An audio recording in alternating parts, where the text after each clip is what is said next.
Hello दोस्तों, जियो गुरुजी classes में आपका स्वागत है। मैं रोहित शर्मा। सब्जेक्ट अपना ज्योग्राफी। देखिए लेसन नंबर 7 हमारा चल रहा है। इसका नाम है भू-आकृतियां तथा उनका विकास। देखिए आज हम पढ़ने वाले हैं निक्षेपित स्थल स्वरूप के अंतर्गत बाढ़ मैदान, प्राकृतिक तटबंध और विसर्पीय रोधिका। इन तीनों की परिभाषाएं, ये कैसे बनती है और इनका निर्माण की स्थिति कैसी है, उसके बारे में चर्चा करेंगे। आपको बता दूं कि निक्षेपित स्थल स्वरूप मतलब ये नदी क्षेत्र से संबंधित आकृतियां हैं। ये तीनों मतलब नदी क्षेत्र जहां पर नदियां बहती है, उस नदी के बहने से जब नदी उन ढालों में प्रवेश करती है जहां पर मध्य ढाल होते हैं, उन मध्य ढालों के अंदर जैसे ही नदी प्रवेश करती है तो नदी में उपस्थित जितना भी अवसाद होता है, उस अवसाद के धीरे धीरे मध्य ढाल की वजह से जमाव शुरू हो जाता है। तो मतलब नदी क्षेत्रों से संबंधित ये तीनों आकृतियां हैं और ये नदी के बहने और नदी में उपस्थित जो अवसाद, मिट्टी, कंकड़, पत्थर या कोई भी अपशिष्ट पदार्थ हो सकता है, पत्तियां हो सकती है, पेड़ पौधों की टहनियां हो सकती है, वो धीरे धीरे जमना शुरू कर देती है। तो निक्षेपित स्थल स्वरूप जो नदियों के जमाव से बनती है, उसमें तीन आकृतियां, पहली बाढ़ का मैदान, दूसरा प्राकृतिक तटबंध और तीसरा विसर्प रोधिकाओं की आज हम बात करते हैं। सबसे पहला बिंदु आता है बाढ़ मैदान। देखिए बाढ़ मैदान आप सब जानते हैं, बाढ़ मतलब जब नदी बहुत तीव्र गति से आती है तो अपने साथ बहुत सारा अवसाद लेके आती है। वो अवसाद नदी के दोनों तरफ किनारों पर जमा कर देती है और उस जमाव से जो मैदान तैयार होते हैं, अवसाद का जमाव, ठीक है। नदी जब बहकर आती है तो अपने साथ में अवसाद लेके आती है। उस अवसाद को किनारों के दोनों तरफ इर्द गिर्द जमा कर देती है। उस जमाव से जो मैदान तैयार होता है उसे बोलते हैं बाढ़ मैदान, ठीक है। कई बार आपने देखा होगा, जैसे कि बिहार है, वहां पे बाढ़ की स्थिति बनी रहती है। जब बाढ़ का पानी बिहार के आसपास के क्षेत्रों में प्रवेश करता है, मतलब नदी का पानी आसपास क्षेत्रों में प्रवेश करता है, तो वहां पर मिट्टी जमने से मैदान तैयार होते हैं। जिस प्रकार अपर्दन से घाटियां बनती है, ध्यान रखना, जिस प्रकार अपर्दन से, अपर्दन का मतलब बहना, बहने से घाटी बनती है, तो निक्षेपण से बाढ़ मैदान तैयार होते हैं, ठीक है। इस लाइन को लिख लीजिए आप लोग। देखिए किस तरीके से लिखेंगे, जिस प्रकार, क्या लिखेंगे, जिस प्रकार अपर्दन से घाटियां बनती है, उसी प्रकार निक्षेपण से बाढ़ मैदान बनते हैं, ठीक है। मतलब निक्षेपण की प्रक्रिया मतलब जमाव की प्रक्रिया, इस जमाव से आपके बाढ़ के मैदान तैयार होते हैं, ठीक है। ये लाइन समझ में आ गई आपको। मतलब बाढ़ के मैदान जो होते हैं वो नदी के निक्षेपण से ही बनते हैं, या फिर हम कहें कि बाढ़ के मैदान नदी निक्षेपण का एक मुख्य स्थल स्वरूप माना जाता है, ठीक है। जैसे नदी निक्षेपित होना शुरू करती है, नदी में उपस्थित जो अवसाद जमना शुरू करते हैं, तो आपके धीरे धीरे बाढ़ का मैदान का स्वरूप धारण कर लेते हैं, ठीक है। इस लाइन को भी लिख दीजिए, बाढ़ के मैदान नदी निक्षेपण, ठीक है। बाढ़ के मैदान नदी निक्षेपण का मुख्य स्थल स्वरूप है, ठीक है, मुख्य स्थल रूप है, मतलब जमीन की आकृति है। जब आपकी नदी बहकर आती है तो अपने साथ अवसाद लेके आती है और अवसाद के जमाव से जो स्थल रूप बनता है उसे हम बाढ़ का मैदान नाम दे सकते हैं, ठीक है। जब नदी, अब ये बनती कैसे, देखिए मैं बताऊं आपको। जब नदी तीव्र ढाल से मंद ढाल में प्रवेश करती है तो बड़े आकार में पदार्थ अपने साथ लेके आती है, धीरे धीरे निक्षेपित करती रहती है। अब निक्षेपण में क्या, जैसे कि बारीक पदार्थ हो सकती है, मिट्टी, चीका मिट्टी, गाद, जैसे ही मंद ढाल में आते हैं जमना शुरू हो जाते हैं और बाढ़ के मैदान तैयार हो जाते हैं। इस लाइन को भी आप लिख दीजिए। जब नदी तीव्र ढाल से मंद ढाल में प्रवेश करती है, ठीक है, ध्यान से सुनना। जब नदियां तीव्र ढाल से मंद ढाल में क्या कर गई, प्रवेश। तो जो नदी बड़े आकार में मलबा, अब मलबे में क्या, जैसे कि चीका मिट्टी हो सकती है, गाद हो सकता है, अवसाद किसी भी प्रकार का हो सकता है, ठीक है, अवसाद लाती है और उसे मंद ढालों में जमा करती है, जिससे बाढ़ के मैदान तैयार हो जाते हैं। बोलिए आगे बात समझ में। बिल्कुल सिंपल सी लाइन ये हो गई कि जैसे ही नदी आपके तीव्र ढाल से मंद ढाल में प्रवेश करेगी तो अब ढाल बंद हो गया, अब पानी क्या धीरे धीरे बहेगा। अब जब पानी धीरे धीरे बहेगा तो वो अपने साथ जो अवसाद लेके आई थी नदी, उसको बहाने में वो असक्षम हो जाएगी, उसको आगे लंबी दूरी तक बहाकर नहीं ले जा पाएगी। धीरे धीरे वो अवसाद को जमा करती चली जाती है और जैसे ही जो जमाव से जो मैदान तैयार होते हैं तो उसे हम बाढ़ के मैदान का नाम दे देते हैं। ठीक है, चलिए यहां तक आपके समझ में आ गया होगा कि आपके ये तो समझ में आ गया कि बाढ़ के मैदान किसे कहते हैं। ठीक है, नदी अपने साथ अवसाद लाती है, मंद ढाल में प्रवेश करती है, जमाव शुरू करती है, उस मैदान का निर्माण बाढ़ का मैदान कहलाएगा। ठीक है, चलिए यहां तक आप उतार लीजिए। देखिए आगे की ओर बढ़ते हैं। अब देखिए यहां पर बाढ़ के मैदान भी दो प्रकार के होते हैं। ठीक है, देखिए बाढ़ के मैदानों के प्रकार, अब दो प्रकार कौन से, एक सक्रिय बाढ़ मैदान और दूसरा है असक्रिय बाढ़ मैदान। ठीक है, अब यहां पर जो सक्रिय बाढ़ के मैदान है, सुनना ढंग से, सक्रिय बाढ़ मैदान होते क्या है।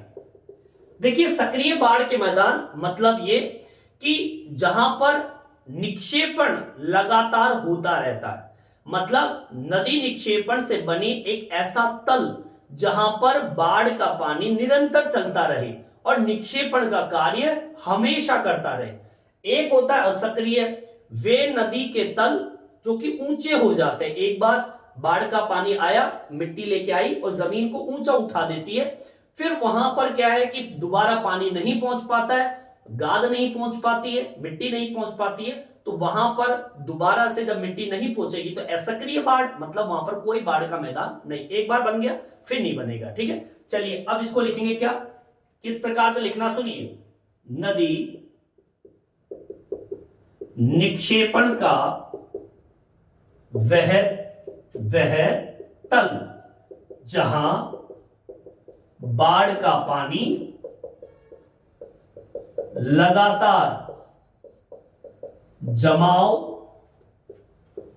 करता है हमेशा, इसे कहेंगे सक्रिय बाढ़ मैदान।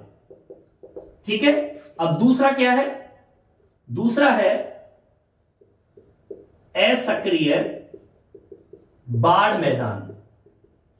अब इसमें क्या लिखना आपको, नदी निक्षेपण का वह तल जो बहुत ऊंचा होता है, जहां एक बार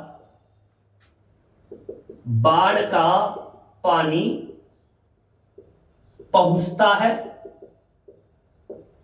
मैदान तैयार करता है, परंतु अधिक ऊंचाई होने के कारण दोबारा बाढ़ का पानी नहीं जा पाता, इसे कहेंगे असक्रिय। ठीक है, बाढ़ मैदान। कहने का मतलब यह हो गया कि देखिए सक्रिय मतलब कंटिन्यू, हमेशा बाढ़ का पानी आता रहे, मिट्टी जमती रहे। तो ये जो भाग होते हैं थोड़े निचले भाग होते हैं, मतलब नदी निक्षेपण का वह तल जहां पर बाढ़ का पानी लगातार जमाव करता रहे तो सक्रिय हो गया। लेकिन कई बार क्या होता है, नदी निक्षेपण का वह तल जो बहुत ही ऊंचा हो जाए। अब ऊंचा हो गया जहां पर एक बार बाढ़ का पानी पहुंच गया और मैदान तैयार करता है, परंतु अधिक ऊंचाई वाले भाग तैयार कर देता है। अब इतना ऊंचा भाग बाढ़ का पानी, मान लीजिए यहां पर है, एक बार बाढ़ का पानी गया, ऊंचा हो गया, फिर ऊंचा होने के बाद दोबारा बाढ़ का पानी वहां तक नहीं पहुंच पाता है। तो ऐसे जो ऊंचे भाग हो जाते हैं, बाढ़ का पानी नहीं पहुंच पाता है, तो उसे बोलते हैं असक्रिय बाढ़ के मैदान। देखिए नदी निक्षेपण भी दो प्रकार से होते हैं, या तो एक बाढ़ निक्षेपण से या फिर सरिता निक्षेपण से। नदी निक्षेपण के दो प्रकार है, ठीक है। चलिए यहां तक समझ आ गया होगा, यहां तक आप उतार लीजिए। देखिए आगे की ओर बढ़ते हैं। अभी मैंने आपको बताया कि नदी निक्षेपण से दो प्रकार, नदी निक्षेपण भी दो प्रकार से होते हैं, ध्यान रखना। नदी निक्षेपण दो प्रकार से, एक तो बाढ़, ठीक है। सबसे पहले बाढ़ निक्षेपण, मतलब बाढ़ आ रही है और उससे जमाव, और दूसरा है, पहला तो बाढ़ हो गया और दूसरा कौन सा बताया था मैंने आपको, सरिता निक्षेपण, ठीक है। ठीक है, ये दो तरीके से आपके निक्षेपण की स्थिति पाई जाती है। समझ में आई बात? अब आगे सुनिए। देखिए मैदानी भागों में नदियां 36 दिशा में अपना मार्ग बदलती है और कटा हुआ भाग जो है वहां पर पदार्थ का जमाव होता रहता है। मतलब ये कि जैसे कि नदियां बढ़ती है तो नदी कैसे चलती है, देखो ऐसे चलती है, इस तरीके से, ठीक है ना। इस प्रकार से आपकी नदियां चलती है, ठीक है। ऐसे इस तरीके से आपकी नदियां बहती है और इस बहाव के अंदर जो भाग कट जाता है, मान लीजिए ये भाग कट गया इस तरीके से, ये भाग कट गया तो ये भाग इस तरीके से हो जाता है। यहां पर पदार्थ का क्या हो जाता है, जमाव हो जाता है। और यही कटाव और जमाव से हमारी जमीन जो होती है, नदी वाला भाग जो होता है वो टेढ़ा मेढ़ा भी हो जाता है कई बार, जिसे हम वी शर्क का नाम देते हैं। तो मतलब मैदानी भागों में जब नदियां बहती है 36 दिशा में, 36 मतलब इस तरीके से, तो वो जब अपना मार्ग बदलती है और कहीं पर भाग कट जाता है तो वहां पर पदार्थ बढ़ जाता है। ये बाढ़ मैदानी क्षेत्रों के अंतर्गत आते हैं, ठीक है। इसको भी लिख देंगे, मैदानी भागों में जब नदियां क्षैतिज दिशा में बहती है तो कटाव करती है। इन कटाव में भी बाढ़ मैदान या कह दीजिए अवसाद जमाव होता है। अच्छा आपको एक और बात बताऊं, जो बाढ़ के मैदान होते हैं वहां पर कई बार नदियां कटती हुई छूटे हुए पदार्थ छोड़ जाती है, जमाव छोड़ जाती है। तो उस मिट्टी के जमाव से इस प्रकार के आपकी तिकोन, जैसे अपन कोन जिसे बोलते हैं, आइसक्रीम का कोन, इस आइसक्रीम के कोन जैसी आकृति बन जाती है। इसको हम डेल्टा का नाम भी देते हैं। तो जहां पर ये बनते हैं वहां पर डेल्टा मैदान, मतलब मैदानों के अंदर जब डेल्टा का निर्माण हो जाता है ऐसे मैदानों में, तो उसको डेल्टा मैदान का नाम देते हैं, ठीक है। इसको मेंशन कर दीजिए, क्या, जब बाढ़ मैदानों में नदियां स्थूल पदार्थों को कोन जैसी आकृति में जमाती है, उन्हें क्या कहते हैं, डेल्टा। इसलिए इन मैदानों को डेल्टा मैदान भी कहते हैं। सही में बात, डेल्टा मैदान के नाम से भी इसको जान सकते हैं। तो कुल मिला के बात ये हो गई, हमारा यह बाढ़ का मैदान कंप्लीट होता है। एक बार शॉर्ट तरीके से बता देता हूं। जैसे ही नदियां, देखिए नदियां जैसे ही आपके मध्य ढाल में प्रवेश करती है अपना अवसाद छोड़ती चली जाती है। अवसाद के छूटने से, जमाव होने से बाढ़ के मैदान तैयार होते हैं। अवसाद में चीका मिट्टी, बारीक पदार्थ, गाद कुछ भी हो सकता है। जिन क्षेत्रों में बार बार पानी पहुंच रहा है, जमाव हो रहा है, उसे सक्रिय बाढ़ के मैदान कहते हैं। और जो तल ऊंचे हो जाते हैं और बाढ़ का पानी नहीं पहुंच पाता, उन्हें असक्रिय बाढ़ के मैदान कहते हैं। नदी निक्षेपण की दो प्रक्रिया होती है, या तो बाढ़ निक्षेपण से या फिर सरिता निक्षेपण से। ठीक है, मैदानी भागों में जब नदियां क्षैतिज दिशा में प्रवेश करती है तो अपना मार्ग बदलती है, कहीं पर कट जाती है, कटे हुए भाग में जो अवसाद होते हैं जमा हो जाते हैं, तो वो भी एक बाढ़ मैदान का रूप धारण करते हैं। बाढ़ मैदानों में कई बार नदी अपने साथ जो अवसाद लेके आती है, उस अवसादों को छोड़ देती है। उस छोड़ने से उस छोड़े हुए अवसाद, जैसे कण, मिट्टी, गाद, कुछ भी हो सकता है, वो इस कोन जैसी आकृति में बन जाते हैं, जिसे हम डेल्टा का नाम देते हैं। इसलिए इस मैदानों को हम डेल्टा मैदान के नाम से भी कह सकते हैं। तो ये बाढ़ का मैदान कंप्लीट होता है। सेकंड पॉइंट डालेंगे, प्राकृतिक तटबंध। ठीक है, यहां तक आप उतार लीजिए। देखिए आगे की ओर बढ़ते हैं, टॉपिक डाल दिया सेकंड नंबर का, प्राकृतिक तटबंध किसे कहते हैं। देखिए प्राकृतिक तटबंध क्या होता है, प्रकृति के द्वारा जो तटों का निर्माण होता है। देखिए ये आपकी नदी बहती है, ठीक है, ये आपकी नदी बह रही है, तो ये नदी का जो ये भाग है ना, ये वाला भाग, देखो ये आपकी नदी बह रही है, तो ये नदी का ये जो भाग दिख रहा है आपको, ये तट है। ये क्या है, तट। पानी तो ये बह रहा है, ये पानी बह रहा है, ठीक है, ये पानी बह रहा है, तो ये जो भाग दिख रहा है ना आपको, ये वाला भाग, ये आपका तटबंध है।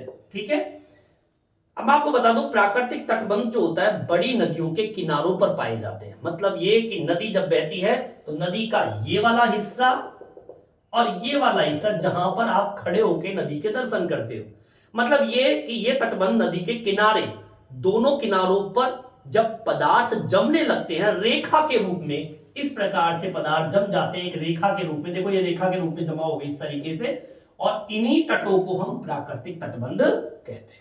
बिल्कुल सिंपल सी लाइन आपको, ठीक है, लिख दीजिए। क्या लिखेंगे, प्राकृतिक तटबंध।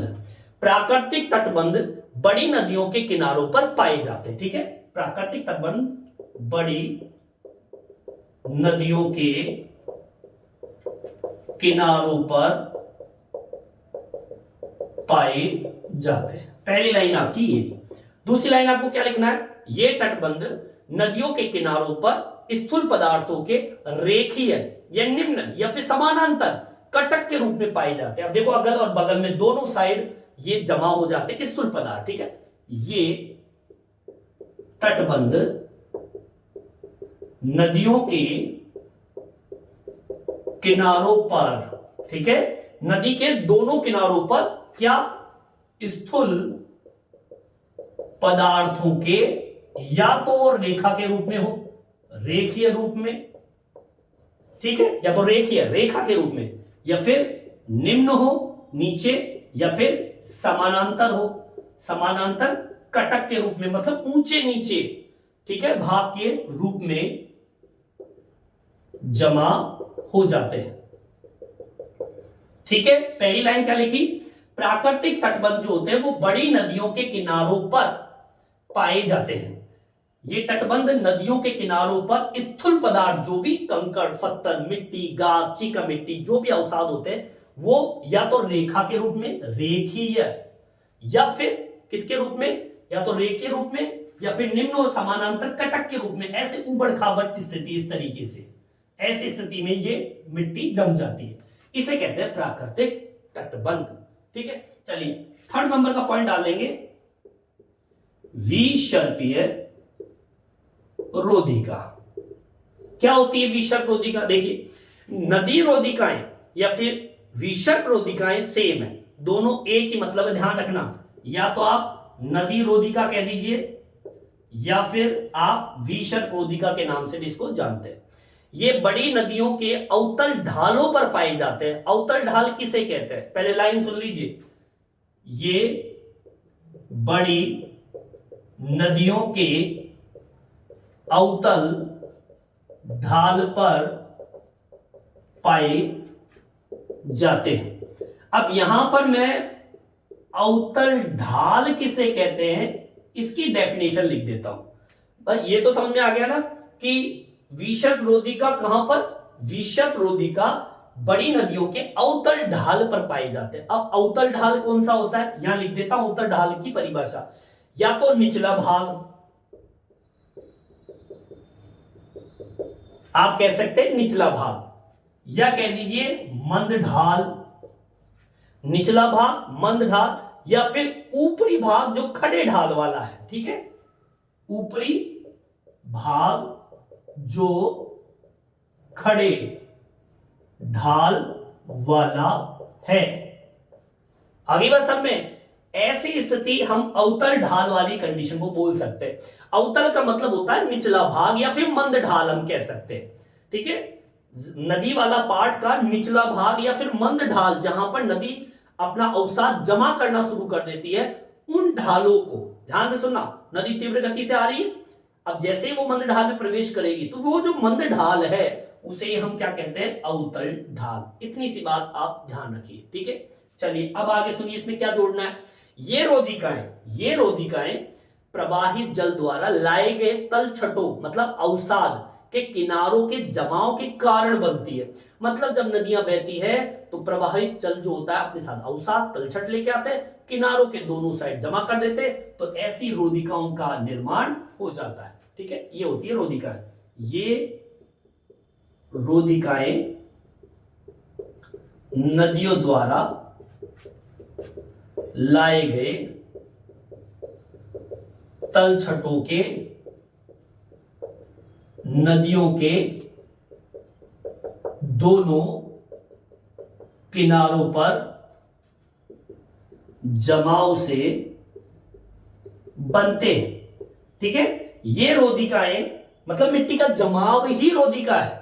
ठीक है, मिट्टी का जमाव ही क्या है, रोधिका। मतलब ये रोधिकाएं नदी द्वारा लाए गए तलछटों, तलछट क्या होते हैं, कंकड़ पत्थर, ये तलछटों के नदी के दोनों किनारों पर जब जमाव होता है उसे हम रोधिका का नाम देते हैं। इनकी चौड़ाई, इनकी परिच्छेदिकाएं लगभग एक समान होती है। अवसाद मिश्रित आकार का हो सकता है, किसी भी आकार में किसी भी अवसाद का मिश्रण इसमें पाया जा सकता है। ठीक है, इसको मेंशन कर देंगे, इसकी चौड़ाई, इसकी परिच्छेदिकाएं,